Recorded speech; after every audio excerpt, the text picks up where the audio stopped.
नमस्कार दोस्तों, स्वागत है हमारी YouTube चैनल पे। हम आज भारतीय जनता पार्टी और कांग्रेस पार्टी के जो चुनाव में वोट मिले हैं उसके बारे में जानकारी आपको देंगे।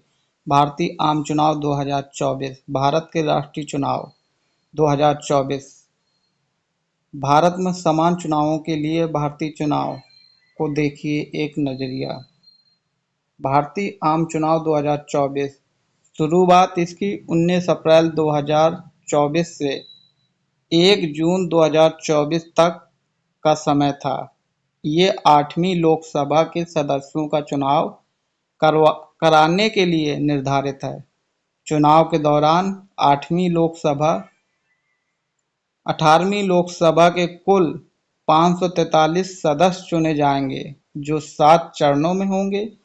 चुनाव के नतीजे 4 जून 2024 को घोषित किए जाएंगे। ये देश के इतिहास में अब तक का सबसे बड़ा चुनाव होगा, जो 2019 के भारतीय आम चुनाव को पीछे छोड़ देगा और 44 दिनों तक चलेगा, जो 1951 से 1952 के भारतीय आम चुनाव के बाद दूसरा है। मौजूदा प्रधानमंत्री नरेंद्र मोदी, जिन्होंने 2 कार्यकाल पूरे कर लिए हैं, लगातार तीसरे कार्यकाल के लिए चुनाव लड़ेंगे। अनुमान है कि 140 करोड़ की कुल आबादी में से लगभग 96.88 करोड़ लोग आगामी चुनाव में भाग लेने के लिए पात्र हैं। आंध्र प्रदेश, अरुणाचल प्रदेश, उड़ीसा और सिक्किम में विधानसभा चुनाव इस आम चुनाव के साथ ही होंगे। इसके अलावा 16 राज्यों 35 सीटों पर उपचुनाव होंगे। 140 करोड़ लोगों की आबादी में से 96 करोड़ 88,21,926 करोड़ से अधिक लोग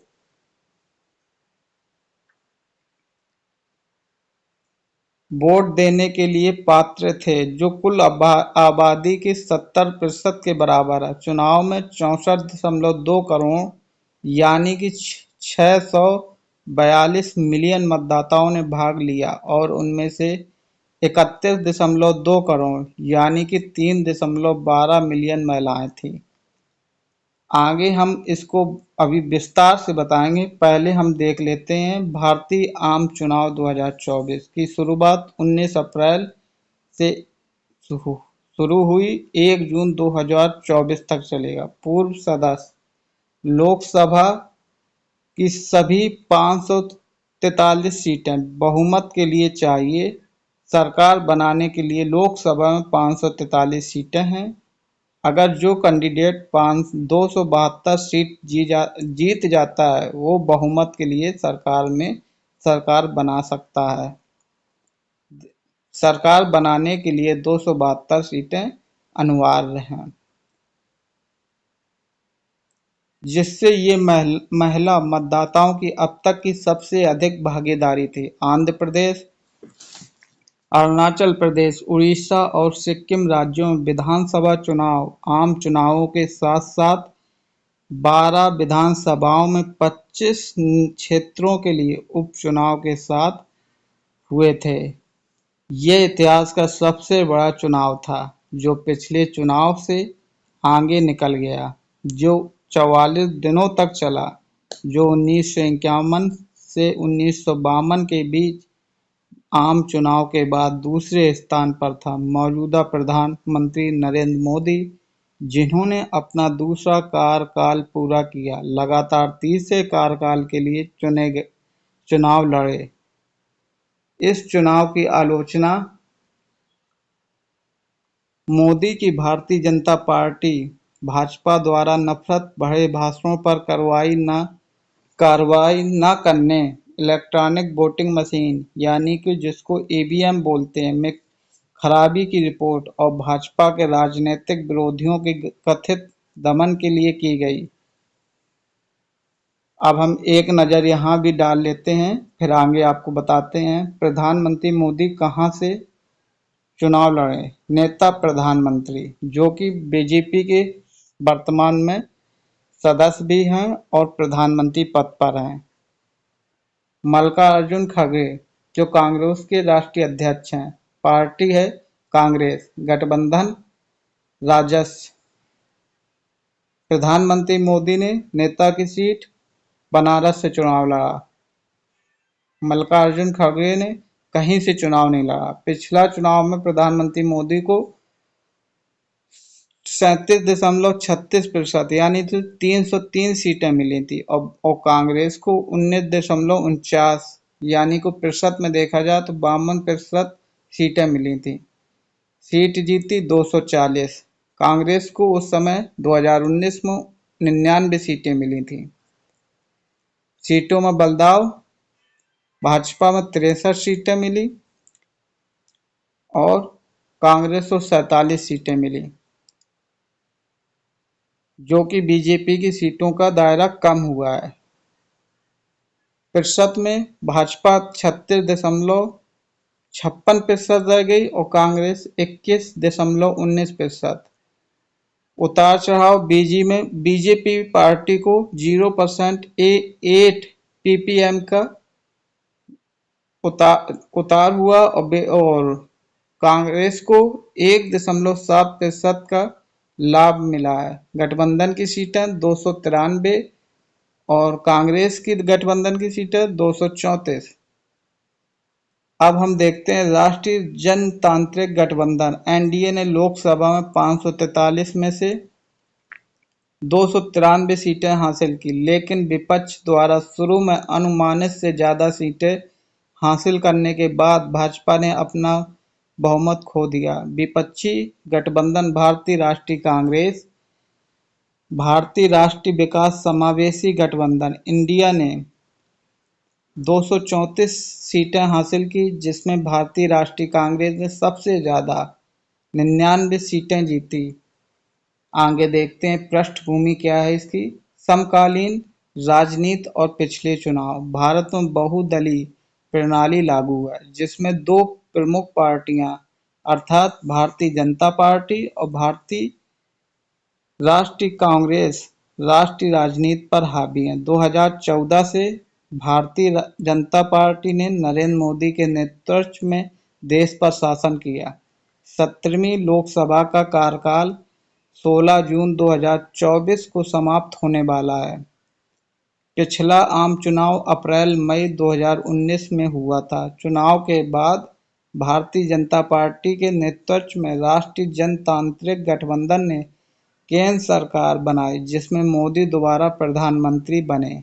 ये भारत का नक्शा है, जिसमें हम आपको अभी बताएंगे। निर्वाचन क्षेत्र के अनुसार सीटें, चूंकि ये एक एफपीटीपी चुनाव है, इसीलिए सीटों का योग प्रत्येक पार्टी के कुल वोट शेयर के अनुपात में निर्धारित नहीं किया जाता है, बल्कि प्रत्येक निर्वाचन क्षेत्र में बहुलता के आधार पर निर्धारित किया जाता है। निर्वाचन प्रणाली। भारत में किस प्रकार की निर्वाचन प्रणाली है? भारत के संविधान में अनुच्छेद 83 के अनुसार लोकसभा का चुनाव हर 5 साल में एक बार होना चाहिए। सभी 543 निर्वाचित सांसद first past the post voting का उपयोग करके एक एकल संसदीय निर्वाचन क्षेत्रों से चुने जाते हैं।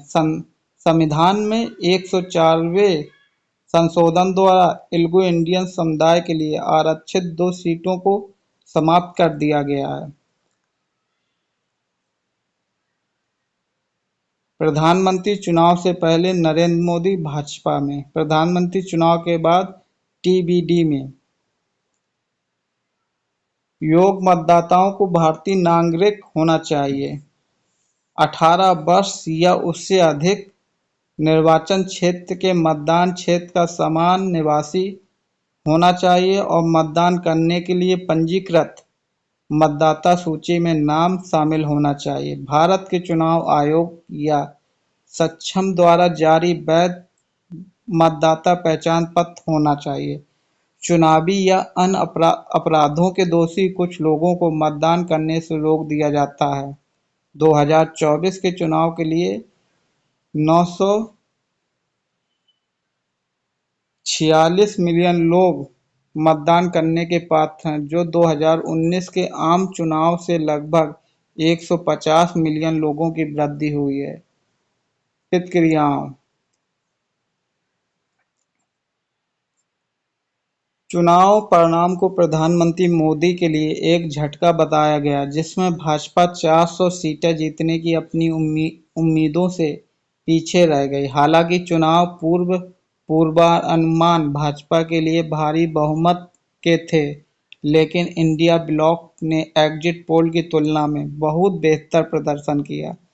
उत्तर प्रदेश, महाराष्ट्र और पश्चिम बंगाल जैसे प्रमुख राज्यों में अप्रत्याशित जीत के साथ राष्ट्रीय नरेंद्र मोदी ने एनडीए की बढ़त को भारत के इतिहास में एक ऐतिहासिक उपलब्धि कहा, जबकि कांग्रेस पार्टी के अध्यक्ष मल्लिकार्जुन खड़गे ने कहा कि चुनाव मोदी के लिए नैतिक और अनैतिक हार और लोकतंत्र और जनता की जीत है। 4 जून को अपने समर्थकों को दिए भाषण में मोदी ने कहा कि एनडीए लगातार तीसरी बार सरकार बनाएगी। अंतर्राष्ट्रीय बारबाडोस, भूटान, ईरान, इस्लामिक गणराज्य, Maldives, Mauritius, Nepal, Japan, Singapore, संयुक्त राज्य अमेरिका, रूसी संघ, यूनाइटेड किंगडम, कोरिया गणराज्य, ताइवान, नाइजीरिया, जर्मनी, यूक्रेन के नेताओं ने नरेंद्र मोदी और भाजपा को उनकी जीत पर बधाई दी।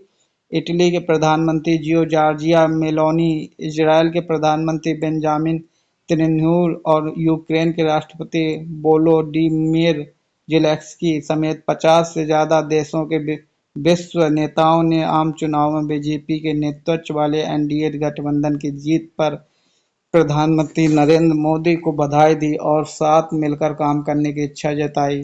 मेलोनी ने एक्स पर एक पोस्ट में कहा, नई चुनावी जीत पर नरेंद्र मोदी को बधाई और अच्छे काम के लिए मेरी हार्दिक शुभकामनाएं।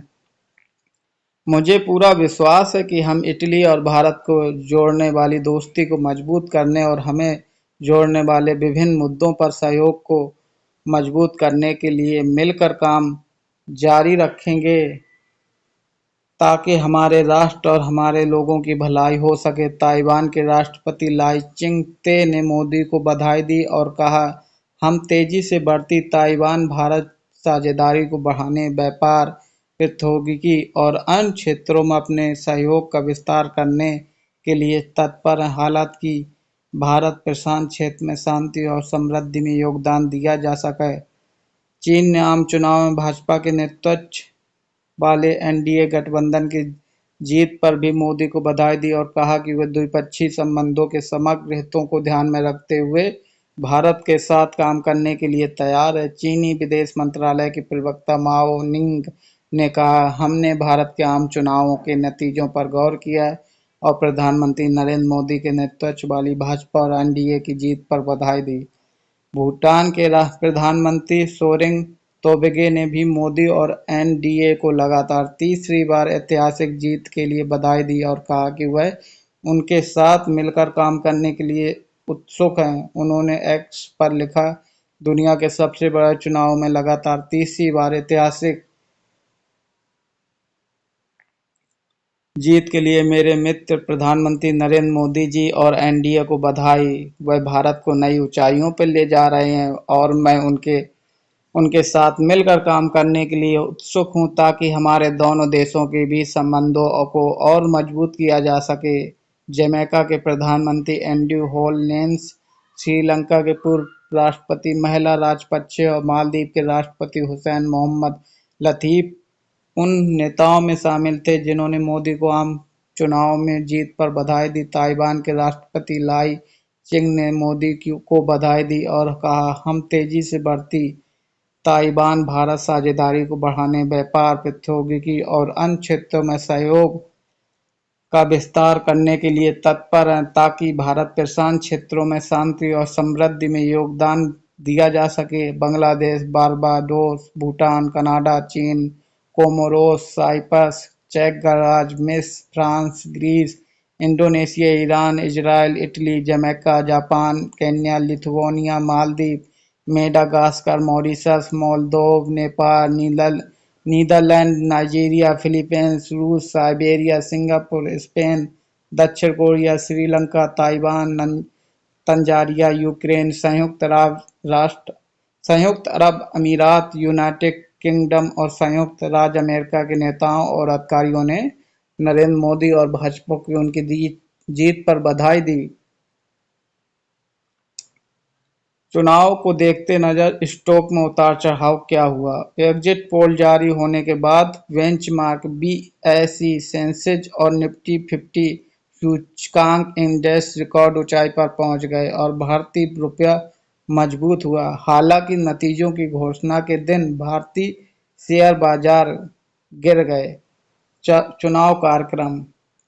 चुनाव आयोग द्वारा 16 मार्च 2024 को 18वीं लोकसभा के लिए चुनाव कार्यक्रम की घोषणा की गई और इसके साथ ही आदर्श आचार संहिता लागू हो गई। 18वीं लोकसभा का कार्यकाल 16 जून 2024 को समाप्त होने वाला है। दिनांक, सारांश। मतदान घटना चरण। अधिसूचना जारी होने की तिथि 20 मार्च। पहला चरण। कितने चरण में वोट होंगे? पहला चरण 20 मार्च, दूसरा चरण 28 मार्च, तीसरा चरण 12 अप्रैल, चौथा चरण 18 अप्रैल, पांचवा 26 अप्रैल को और छठवां चरण 29 अप्रैल को और जो आखिरी और सातवां चरण है हमारा 7 मई को शुरू होगा। अधिसूचना जारी होने की तिथि आपको हमने बता दी। नामांकन दाखिल करने की अंतिम तिथि 27 मार्च से 14 मई तक हुआ। नामांकन की जांच। नामांकन जो व्यक्ति ने किए उनकी जांच ये 28 मार्च से 14 मई तक चली। नामांकन समाप्त होने की अंतिम तिथि 30 मार्च से 17 मई। मतदान की तिथि 29 अप्रैल। चरण 1 की मतदान शुरू होने की तिथि 29 अप्रैल और चरण 7वें की अंतिम तिथि 1 जून। ये हमारे देश के मुख्य चुनाव आयुक्त इस समय वर्तमान में राजीव कुमार हैं। जो मुख्य चुनाव आयुक्त राजीव कुमार प्रेस कॉन्फ्रेंस के द्वारा 2024 लोकसभा के कार्यक्रम का ऐलान करते हुए आप ये उनका फोटो देख सकते हैं। अब आगे जानकारी हम आपको देते हैं। निर्वाचन क्षेत्रों की संख्या 4 जून वोटों की गिनती और परिणाम की तारीख 4 जून 2024 को वोटों की गिनती होगी। सीट प्रत्येक राज्य में चरणवार मतदान क्षेत्र और सीट। अंडमान निकोबार द्वीप। अब आप इसको बहुत ध्यान से समझिए और देखिए किस राज्य में किस केंद्र शासित प्रदेश में कितनी सीटें हैं। राज्य केंद्र शासित प्रदेश। कुल निर्वाचन क्षेत्र अंडमान निकोबार द्वीप समूह में एक निर्वाचन क्षेत्र है और इसमें चरण 1 होगा। पहले चरण में चुनाव होगा। आंध्र प्रदेश में निर्वाचन क्षेत्र 24 है, 25 है और इसमें निर्वाचन चुनाव होगा चौथे चरण में 13 मई को हुआ।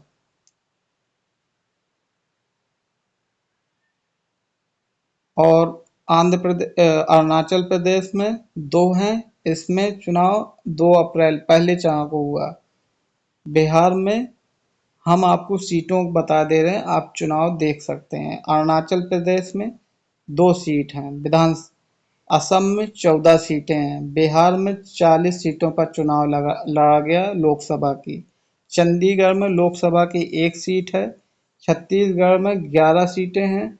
दादर नागर हवेली और दमन दीप में 2 सीटें पे चुनाव लड़ा गया। दिल्ली में 7 पे, गोवा में 2 सीटों पे, गुजरात में 26 सीट हैं, हरियाणा में 10 सीट हैं, हिमाचल प्रदेश में 4 सीट हैं, जम्मू कश्मीर में 5 सीटें हैं, झारखंड में 14 सीटें हैं, कर्नाटक में 28 सीटें हैं लोकसभा।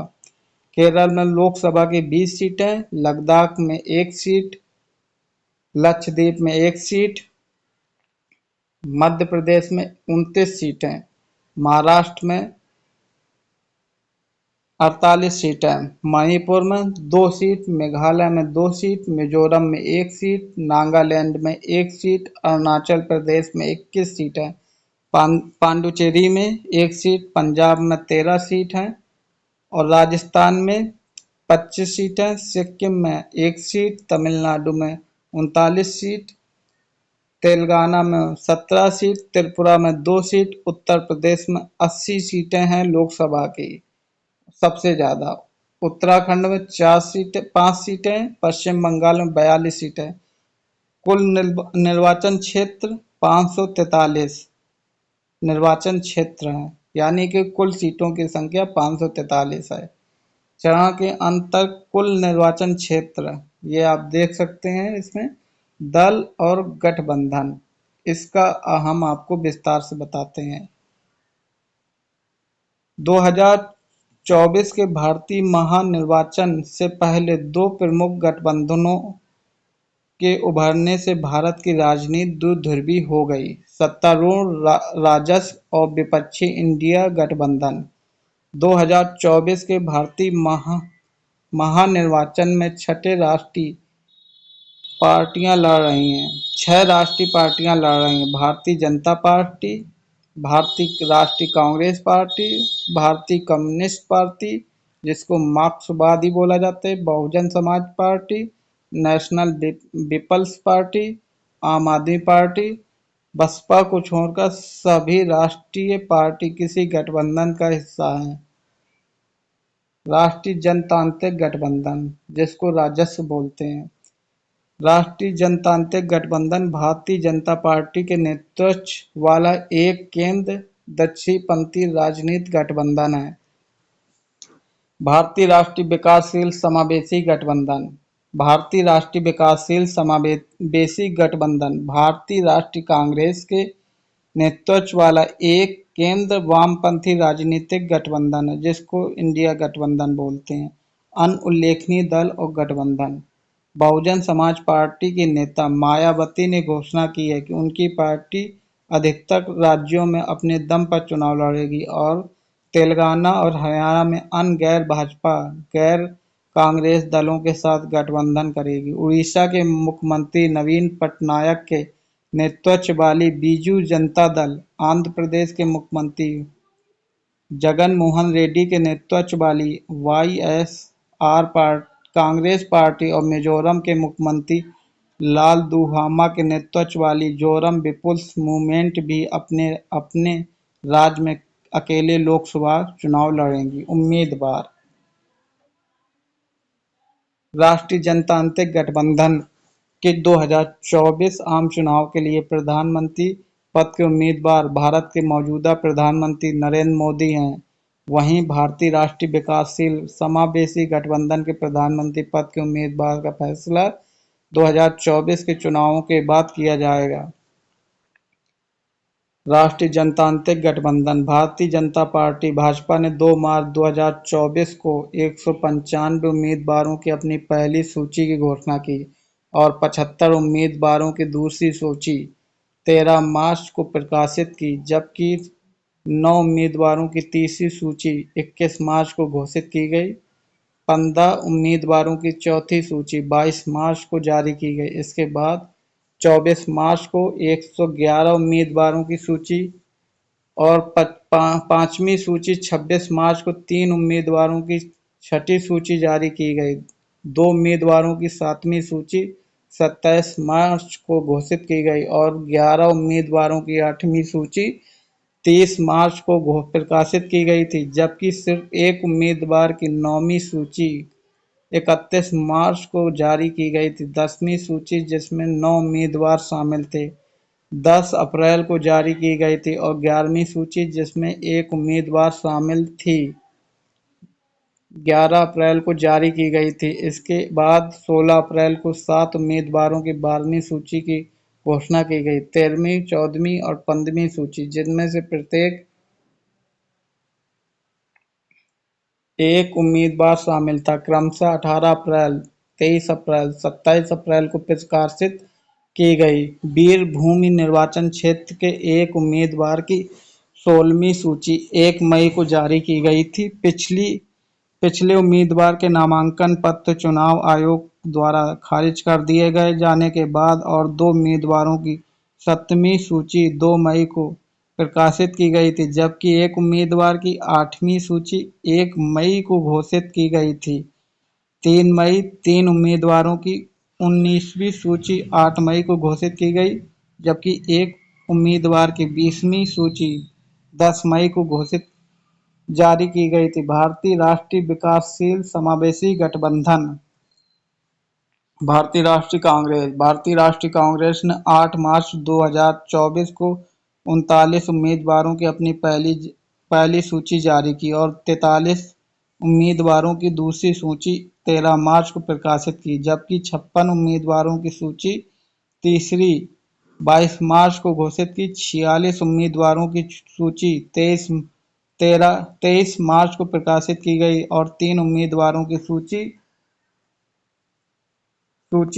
पांचवी सूची 24 मार्च को जारी की गई, जबकि 5 उम्मीदवारों की छठी सूची 25 मार्च को घोषित की गई। 5 उम्मीदवारों की सूची 26 मार्च को घोषित की गई, जबकि 14 उम्मीदवारों की सूची 27 मार्च को और 5 उम्मीदवारों की सूची 29 मार्च को जारी की गई। 2 उम्मीदवारों की 10वीं सूची 1 अप्रैल को प्रकाशित की गई थी और 17 उम्मीदवारों की 11वीं सूची 2 अप्रैल को घोषित की गई थी, जबकि 3 उम्मीदवारों की 12वीं सूची 4 अप्रैल को जारी की गई थी। 6 उम्मीदवारों की 13वीं सूची 6 अप्रैल को घोषित की गई थी, जबकि 6 और उम्मीदवारों की 14वीं सूची 9 अप्रैल को घोषित की गई थी। इसके बाद 10 अप्रैल को 2 उम्मीदवारों 15वीं सूची घोषित की गई। 16 उम्मीदवारों की 16वीं सूची 13 अप्रैल को घोषित की गई। इसके बाद 14 अप्रैल को 10 उम्मीदवारों की 17वीं सूची घोषित की गई, जबकि 3 उम्मीदवारों की 8वीं सूची 16 अप्रैल को घोषित की गई। 4 उम्मीदवारों की 19वीं सूची 20 अप्रैल को घोषित की गई थी, जबकि 11 उम्मीदवारों की सूची 21 अप्रैल को प्रकाशित की गई थी और 7 उम्मीदवारों की 21वीं सूची 23 अप्रैल को घोषित की गई थी। 3 उम्मीदवारों की 20वीं सूची 24 अप्रैल को प्रकाशित की गई थी और 8 उम्मीदवारों की 23वीं सूची 25 अप्रैल को घोषित की गई थी, जबकि 2 उम्मीदवारों की 24वीं सूची 28 अप्रैल को घोषित की गई थी। 4 उम्मीदवारों की 25वीं सूची 30 अप्रैल को प्रकाशित की गई थी और 2 उम्मीदवारों की 26वीं सूची 3 मई को घोषित की गई थी, जबकि पूरी निर्वाचन क्षेत्र के लिए प्रतिस्थापन उम्मीदवार एक उम्मीदवार की 27वीं सूची 5 मई को घोषित की गई थी। पिछली उम्मीदवार द्वारा अपने आम चुनाव अभियान के लिए पार्टी से धन की कमी का हवाला देते हुए अपनी उम्मीदवारी वापस लेने के बाद एक उम्मीदवार की 28वीं सूची 7 मई को घोषित की गई थी। जनमत सर्वेक्षण 3 फरवरी 2024 को जारी टाइम्स नाउ ईटीजी रिसर्च सर्वेक्षण के अनुसार 64% प्रतिभागियों ने भारत के अगले प्रधानमंत्री के रूप में भाजपा के नरेंद्र मोदी को प्राथमिकता दी, जबकि कांग्रेस के राहुल गांधी 17% के साथ दूसरे स्थान पर थे। मत सर्वेक्षण ओपिनियन पोल मत विवरण का अनुमान मतदान एजेंसी है, प्रकाशन की तिथि हम दिखाते हैं किस न्यूज एजेंसी ने कब कब ये प्रकाशित किए थे। न्यूज 18 इंडिया मार्च 2024 को भाजपा की सीटों का 48%, कांग्रेस को जो गठबंधन है उसको 32, अन्य को 20 और बढ़त में 16 लगाई थी। एपीबी न्यूज ने मार्च 2024 को प्रकाशन की तिथि है। भाजपा गठबंधन को 46 सीटें दी थी और कांग्रेस को इंडिया अलायंस को 39 सीटें, अन्य को 14 सीटें, बढ़त में 60 सीटें। इसी प्रकार सारी टीवियों का ब्यौरा आपको दिया गया, आप देख सकते हैं। इंडिया टुडे सी वोटर जनवरी 2023 में 43 सीटों को दिया गया था। 2019 लोकसभा चुनाव के नतीजे भी इसमें हमने शामिल किए हैं, आप देख सकते हैं।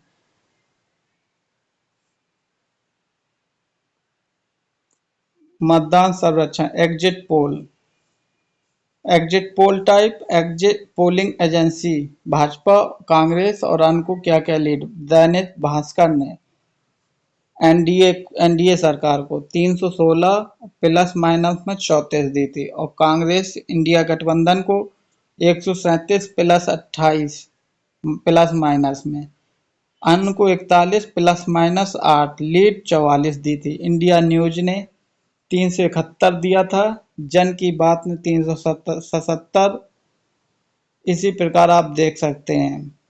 ये एग्जिट पोल न्यूज 2024 के चुनाव नतीजे हैं। मतदान प्रतिशत कितने मतदान प्रतिशत में वोट हुए। आंध्र प्रदेश में सीट 25 थी और मतदान प्रतिशत हुआ 80.66%, जो कि पहले से अच्छा प्रतिशत रहा पिछली बार से। अरुणाचल प्रदेश का सीट 2 थी 77.68%, जो पहले से कम रहा। असम में 14 सीटें थी। प्रतिशत मतदान का प्रतिशत 81.62% रहा, जो पहले से पिछली बार से इस बार अच्छा प्रदर्शन रहा। बिहार में 40 सीटें थी, उसमें मतदान का प्रतिशत नहीं दिखा सके। चंडीगढ़ में 11 सीट थी, जिसमें कि उसका प्रतिशत 72.17% रहा, जो कि पिछली बार से अच्छा है। गोवा का 2 सीटें हैं, जिसमें प्रतिशत रहा वोट का प्रतिशत 76.06%, जो पिछली बार से अच्छा है। गुजरात में 26 सीटें हैं, जो प्रतिशत रहा 60.13, जो पिछली बार से कम रहा। हरियाणा में 10 सीटें हैं, जो प्रतिशत रहा 64.80, पिछली बार से कम वोटिंग हुई है। हिमाचल प्रदेश में 4 सीटें हैं, जो 70.90% वोट डले, जो पिछली बार से कम है। झारखंड में 14 सीटें हैं, प्रतिशत का अंतर नहीं निकाला जा सका। कर्नाटक में 28% हैं, जो 70.64% से अधिक हैं। कर्नाटक में वोट डाले गए। केरला में 20 सीटें हैं, 71% 27 से वोट डाले गए, जो पिछली बार से कम वोट डले। मध्य प्रदेश में 29 सीटों में 66.87% वोट डाला गया, जो पिछली बार से कम रहा। महाराष्ट्र में 48 सीट हैं, लोकसभा सीट हैं, जिसमें मतदान प्रतिशत रहा 61.29। महाराष्ट्र में मतदान करने का प्रतिशत बढ़ा है। मैनपुरी में 2 सीट हैं, मैनपुरी, जो 80.47% रहा, जो पिछली बार से घटा है। मेघालय में 2 सीटें हैं, जो 76.60% वोटिंग हुई, जो पिछली बार से अच्छा रहा। मिजोरम में 1 सीट है, इसमें वोटिंग होने की प्रतिशत 56.87% रहा, जो पिछली बार से कम वोटिंग डला। नागालैंड में 1 सीट है, जो 57.72% वोट डला, पिछली बार से कम वोट डला। उड़ीसा में 21 सीटों में वोटिंग हुई, जिसमें 74.51% वोट डला, जो पिछली बार से कम है। पंजाब में 13 सीटों में वोटिंग हुई, जो 62.80% सीटों में वोटिंग हुई, जिसमें से पिछली बार से कम है। राजस्थान में 25 सीटों पर वोटिंग हुई, जो 61.34% वोट डला, जो पिछली बार से कम है। सिक्किम में 1 सीट पर वोट डला, जो 79.88 वोट हुआ, लेकिन पिछली बार से कम हुआ। तमिलनाडु में 39 सीटें हैं, जिसमें प्रतिशत वोट 69.72% वोट डला, जो पिछली बार से कम है। तेलंगाना में 17 सीटों पर वोट डला, जो 6567% वोट डला, जो पिछली बार से इस बार अच्छा हुआ। त्रिपुरा में 2 सीटें हैं, जो 80.92% वोट डला है। उत्तर प्रदेश में सबसे ज्यादा उत्तर प्रदेश में लोकसभा सीटों की संख्या 80 है, इसका प्रतिशत हम आपको नहीं दे सकते। उत्तराखंड में 5 सीटों वोट डला, जो 57.22% वोट डला, लेकिन प्रतिशत में ये पिछली बार से कम है। वेस्ट बंगाल में 42 सीटों पर वोट डला, इसका हम डेटा नहीं दे सकते। अंडमान एवं निकोबार आइलैंड में एक वोट डला, जिसका प्रतिशत रहा 64.10, पिछली बार से कम प्रतिशत रहा। चंडीगढ़ में 1 वोट डला, जो 67.98 के प्रतिशत से डला, जो पिछली बार से कम है। दादर एवं नागर हवेली एवं दमन दीप में 2 लोकसभा सीटों पर चुनाव हुए, जिसमें 71.13% के वोट से वोट डले, जो पिछली बार से अधिक हुआ। दिल्ली में 7 सीटों पर वोटिंग हुई, जो 58.69 पर वोट डला, जो पिछली बार से कम है। जम्मू एवं कश्मीर में 5 सीटों पर वोटिंग हुई, जो 58.58 पर हुई, यानी कि जम्मू कश्मीर में पिछली बार से अच्छी वोटिंग हुई है। लद्दाख में एक सीट पर वोट हुआ, जिसमें 71.82 लोगों ने प्रतिशत के मतदान से वोट हुआ, जो पिछली बार से बहुत अच्छा है। लक्षद्वीप पे एक सीट पर वोट हुआ, जिसमें 84.16% वोट डला प्रतिशत पे, जो पिछली बार से कम है। पांडिचेरी में एक सीट पर 78.90% वोट डला, जो पिछली बार से कम है। टोटल हमारी लोकसभा सीटों की संख्या 543 है। अब प्रतिशत में वोट डला है, आपको हमने बता दिया। परिणाम क्या होते हैं ये देख लीजिए। परिणाम पहले दौर के बाद गुजरात के भाजपा के उम्मीदवार मुकेश दलाल ने सूरत लोकसभा से अन्य उम्मीदवारों के नामांकन की अस्वीकृति और वापसी के बाद निर्विरोध चुनाव जीता है। पार्टी तथा गठबंधन के अनुसार नतीजे, ये पार्टी है, उनके गठबंधन के अनुसार प्रतिशत में कितने वोट मिले।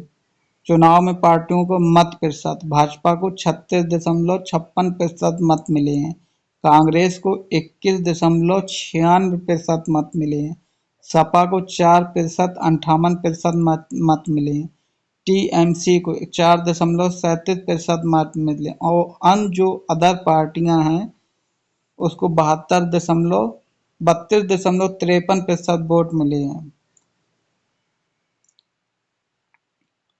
पार्टी राष्ट्रीय जनतांत्रिक गठबंधन भारतीय जनता पार्टी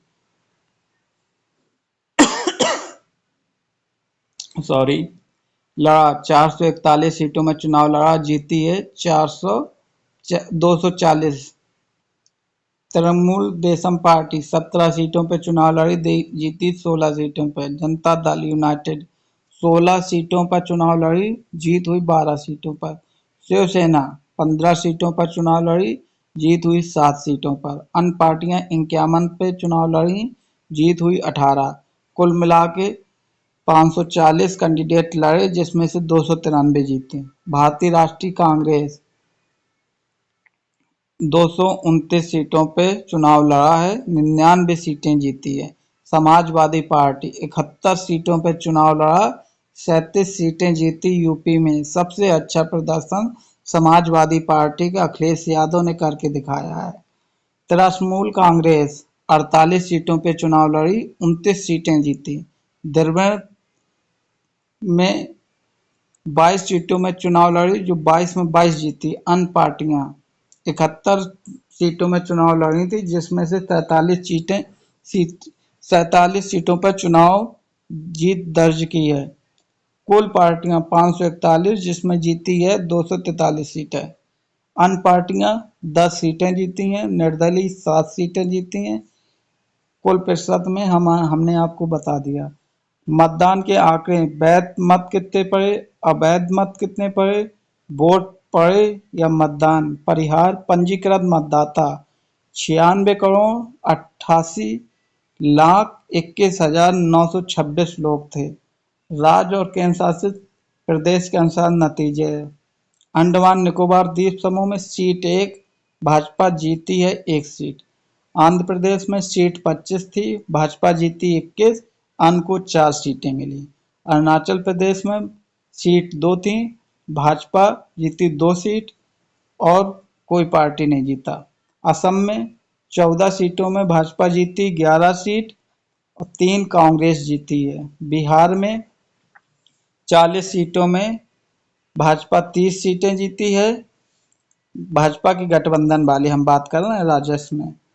बिहार में 40 सीटों में 30 सीटें भाजपा जीती है एनडीए गठबंधन का, और 9 सीटें कांग्रेस जीती, 1 सीट अन्य को गई है। चंडीगढ़ में 1 सीट थी जो कि कांग्रेस जीती है। छत्तीसगढ़ में 11 सीट थी, जो 10 बीजेपी जीती है, 1 कांग्रेस जीती है।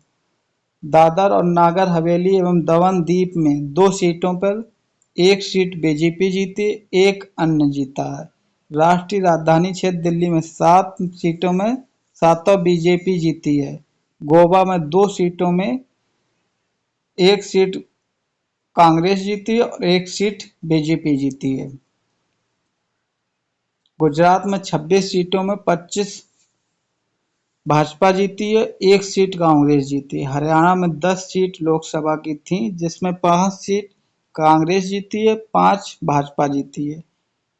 हिमाचल प्रदेश में 4 सीटें लोकसभा की थी, जिसमें 4 में चारों सीटें भाजपा जीत गई है।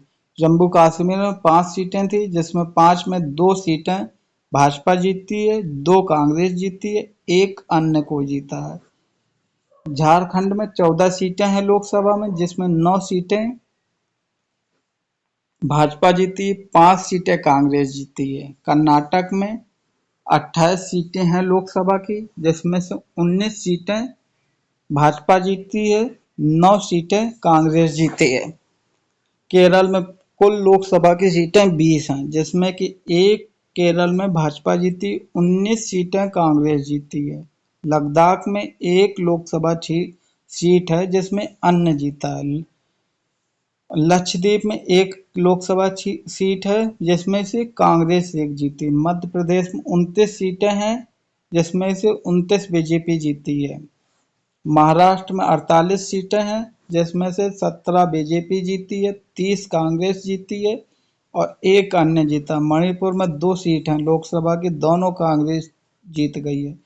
मेघालय में 1 सीट है, जिसमें से कांग्रेस 1 सीट जीत गई और 1 अन्य जीत गया। मिजोरम में 1 सीट है लोकसभा की, जो अन्य पार्टी जीती है। नागालैंड में 1 सीट है, जो कांग्रेस पार्टी जीती है।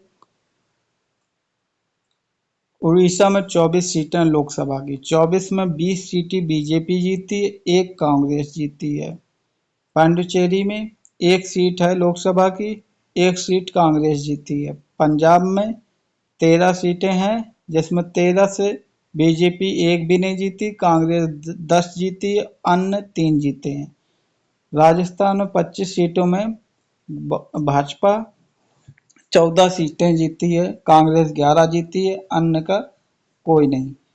सिक्किम में 1 सीट में अन्य जीता है। तमिलनाडु में 39 सीट में कांग्रेस 39 जीती है। तेलंगाना में 17 सीटों में भाजपा 8 जीती, कांग्रेस 8 जीती और अन्य 1 जीता। त्रिपुरा में 2 सीटें हैं लोकसभा की, 2 भाजपा जीती है।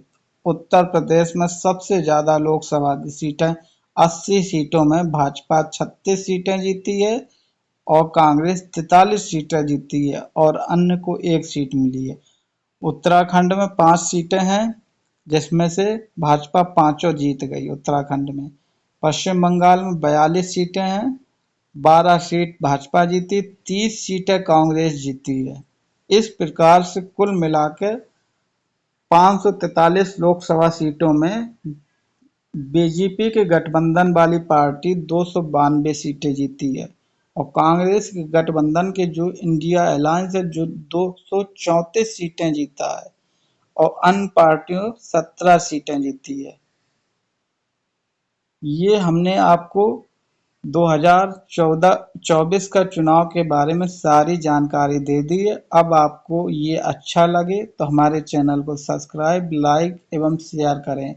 ऐसे हम आपको जानकारी देते रहेंगे। धन्यवाद। जय हिंद, जय भारत।